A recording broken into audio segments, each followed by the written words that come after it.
At the edge, on the beach of the great ocean, three beings find themselves there. They don't know how they got to be there. They're just aware that each day they would meet and they would play together. They never ask any questions.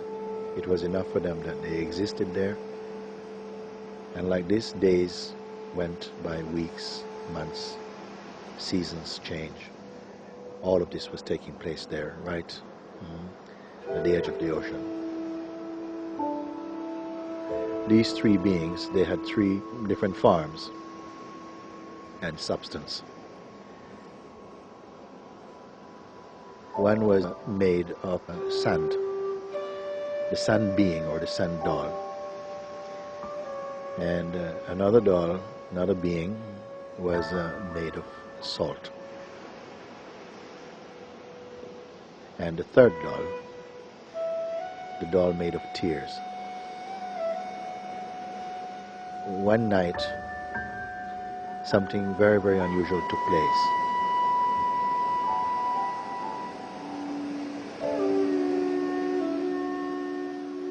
And as the morning sun arose, they woke up each in a very unusual mood, not playful as usual. The sand doll sort of got up and said, I want to tell you all something. It might sound a bit strange to you, but it's just so strong in my heart and in my mind. I have to tell you what I dreamed last night. I dreamt that I stepped out from this ocean. Out of this ocean, said the salt doll. You're crazy. Have you been listening to me? Have I been talking in my sleep again? Because this is exactly the same dream I have last night. I dreamt that I just emerged from this ocean, and it was such an intense experience for me. I couldn't go back to sleep. So the third being, the being of tears, started to laugh, says, hey, you are both playing a joke on me. I had a dream last night that I flew out of this ocean. So with this announcement of each of them, they were in a very, very unusual mood. They were asking, but how can this be? How can it be? Who has ever heard of three people having the same dream? It's impossible. There must be a meaning to this. I wonder who of the three of us who is most like the ocean, because we are quite different, no? You're all white and salty. You're all sort of like brown and sandy. And you are sort of all glassy and transparent, and you got wings. Each of them were saying, I feel I am more like the ocean, because look at me. I mean, there's a lot of sand here on the ocean, and I am made of sand. I mean, everywhere you look is sand. And the salt doll said, but you're crazy. I mean, I'm made of salt. Anybody knows that when you can taste salt in the wind, this is the taste of the ocean. And the tear doll says, well, I'm sorry, but look, just look at me and you see ocean. I'm all water and salt. So like this competitiveness arose inside your heart. We have to go to the ocean to find out. So they found a game of pulling at some straws, some sticks, to find out who would be the winner to go first. So as it turned out, the one who won was going to be the tear doll. And she had beautiful, delicate wings made of tears of water. Beautiful. So she says, okay, look, I've got to go. I can't wait any longer. So she flew up high above the ocean. And when she reached as far as she could, she dipped her head and started to slide towards the ocean. As she hit the ocean, what happened? She completely vanished. She completely merged, being made of water and salt. Now, the other two are waiting on the beach. The salt doll was the most impatient one. Why is it going to be so long? It's meant to be a fun game. So she says, okay, look, I can't wait any longer. When Tear Doll comes back, you hold on to her until I come back, and then we can compare our reports, okay?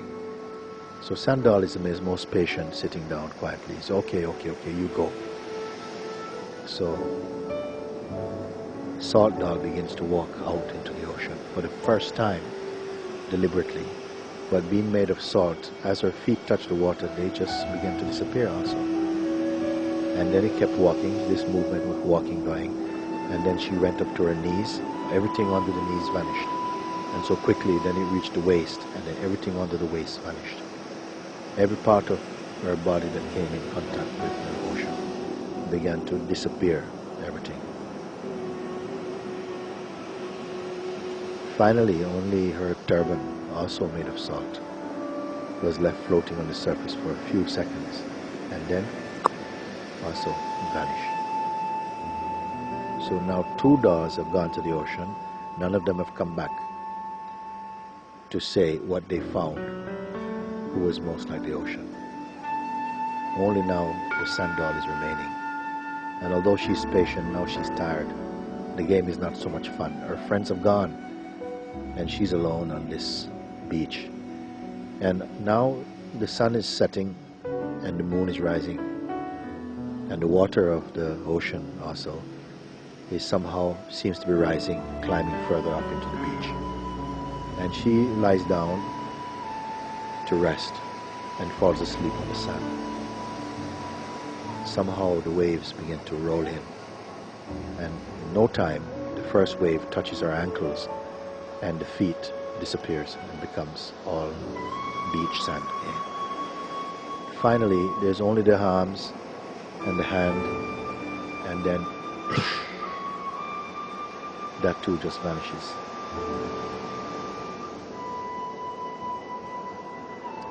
So this is the story of the 3 beings who went back to their source again to find out who is most like the source. And at the end, nobody was there to tell the report who is most like the ocean, because all of them are ocean.